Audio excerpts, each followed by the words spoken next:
చెప్పండమ్మా, ఒక half kilometre walk చేసినారు. ఎట్లా ఉంది గత ప్రభుత్వం? ఈ డెవలప్మెంట్ గత ప్రభుత్వం చేసింది. ఈ ప్రభుత్వం ఏమో మీ భూములు తీసుకోవాలని చూస్తుంది. ఇక్కడ ఎవరు భూములన్నా పోయినట్టు కానీ లేకపోతే ఇండ్లు కూలగొట్టినట్టు కానీ కనిపించిందా మీకు? మేము ఇప్పుడు కొంచెం దూరం నడిచామండి అలాంగ్ మూసి. ఇక్కడ వాక్వే ఉంది, జిమ్ ఉంది, అండ్ గ్రీనరీ ఉంది, ప్లాన్స్ ఉంది, అండ్ ఫ్లాగ్ కూడా ఉంది, మన ఫ్లాగ్. కానీ వాళ్ళు టిఆర్ఎస్ గవర్నమెంట్ లో డెవలప్ చేశారండి ఇది. కానీ దీని మెయింటెనెన్స్ లేక ఇది ఇప్పుడు ఇలా ఉంది. But it was beautiful. ఇలా డెవలప్ చేయొచ్చండి వితౌట్ డెమోలిషన్ యాక్చువల్లీ. కానీ ప్రెసెంట్ గవర్నమెంట్ డెవలప్ చేసిన దాన్ని కూడా పట్టించుకోకుండా ఇలా రెక్లెస్ గా బిహేవ్ చేస్తోంది.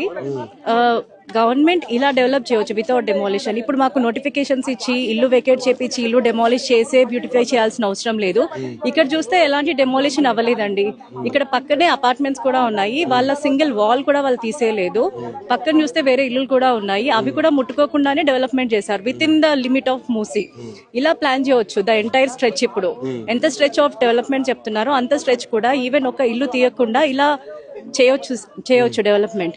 కానీ గవర్నమెంట్ ఎందుకు అలా ప్లాన్ చేస్తుందో, ఇల్లు తీసేసి ల్యాండ్ అక్వైరింగ్ ఎందుకు పాల్పడుతుందో అర్థం అవ్వట్లేదు. వి రిక్వెస్ట్ గవర్నమెంట్ ఒకటే అండి, without demolition, without land grabbing ఇలా డెవలప్ చేస్తే సరిపోతుందండి. ఇలా డెవలప్ చేస్తే ఒక 8,000 కోట్లతో అయిపోయే ప్రాజెక్ట్ ని 1,50,000 కోట్లు ఖర్చు పెట్టి ఇంతకంటే బాగా చేస్తామని అంటున్నారు. ఇది ఎలా ఉంది మేడం?